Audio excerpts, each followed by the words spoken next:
So let's give a warm welcome to the likes of Rey Dau, one of the newest flying wyverns, and I'm definitely going to be using a great sword. Yeah, I'm definitely going to be using that. Yeah, if y'all seen the concept for it, oh yes, please give me that. And believe it or not, this wyvern is actually pretty interesting. A flying wyvern resembling that of, well, the Rathalos lineage.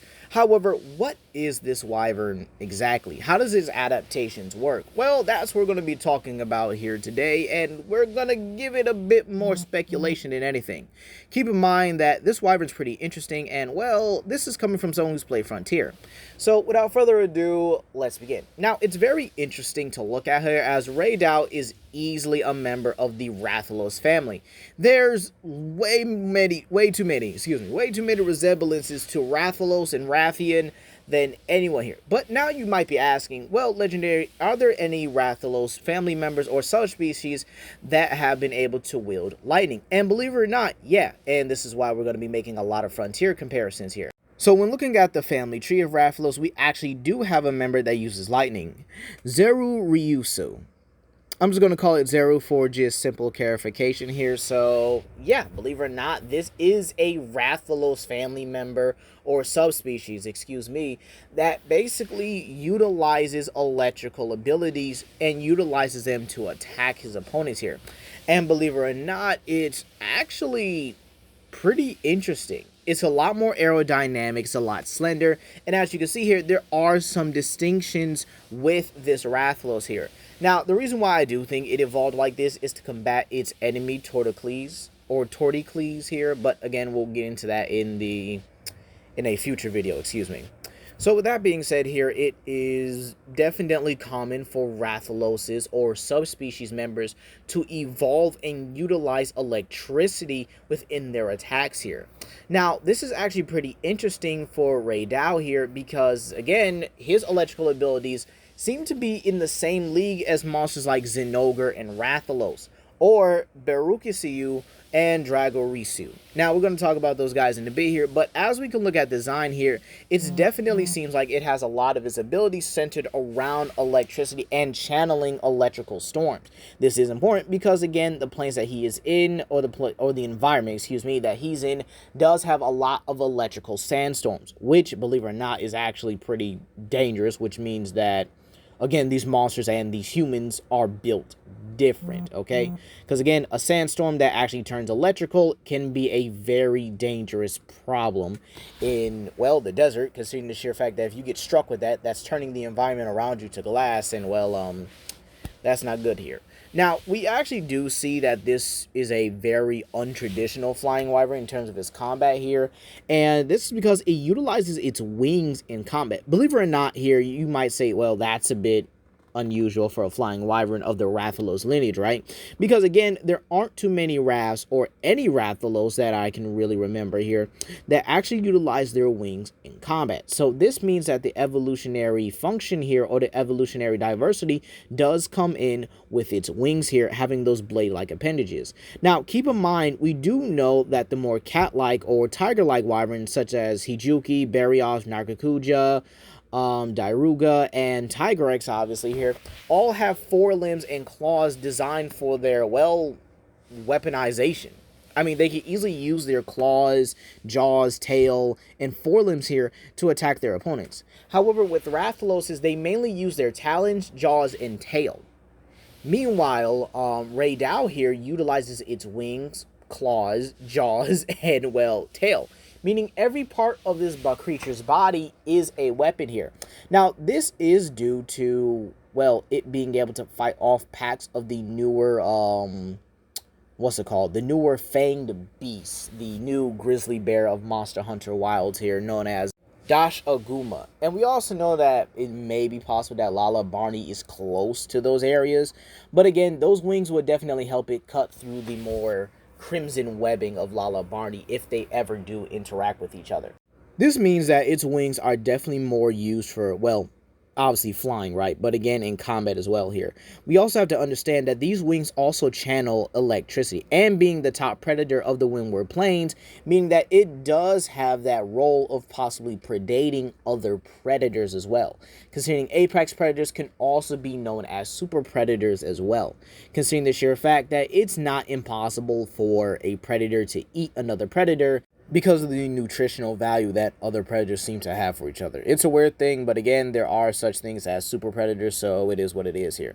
Now, back to the blades here. It's very possible that due to the fact that it does interact with Dashaguma, it may actually have its blades function a bit more like Magnum Malus here.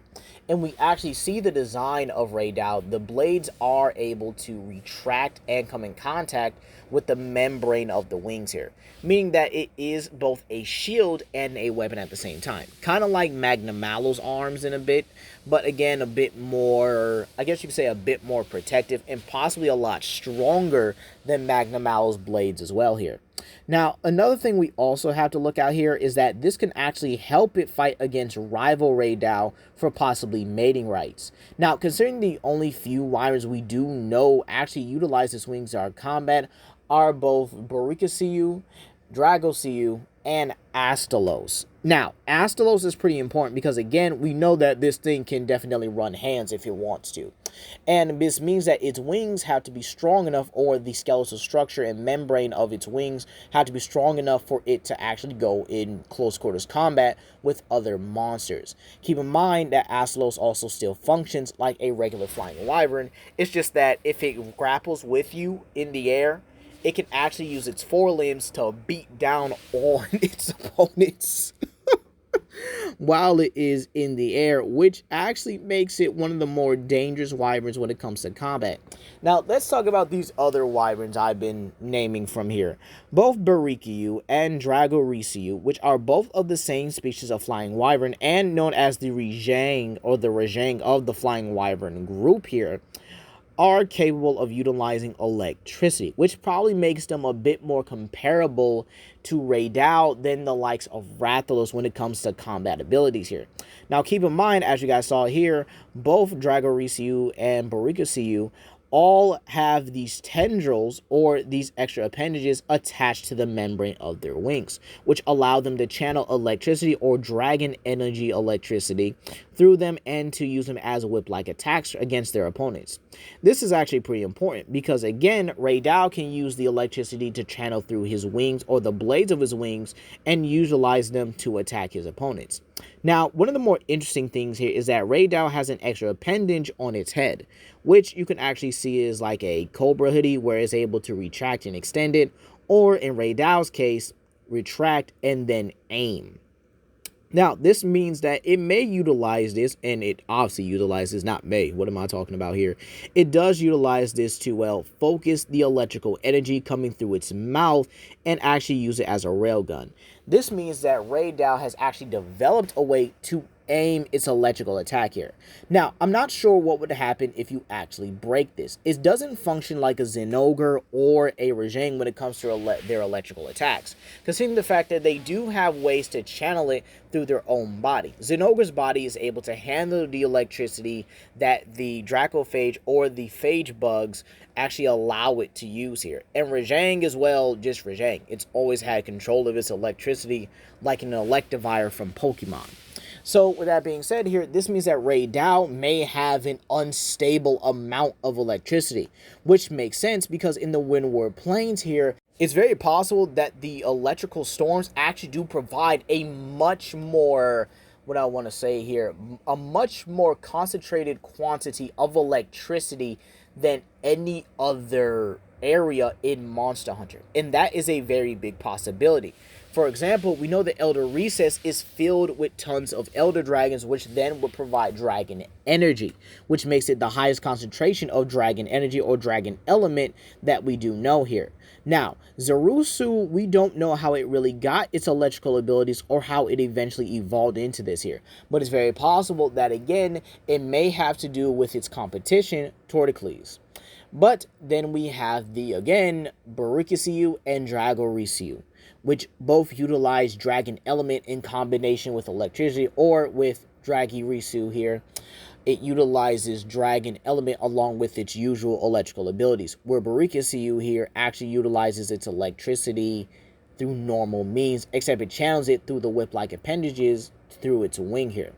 And this may mean that Rey Dau here may go down as one of the most powerful members of its flying wyvern lineage to ever utilize electricity. It's very possible that it also may go down as one of the more powerful electrical users as well. The railgun ability actually makes it seem like Rey Dau may not have control over expelling the amount of electricity it uses here. Now, if we do get a subspecies, then we're going to have a very big problem, or a variant here.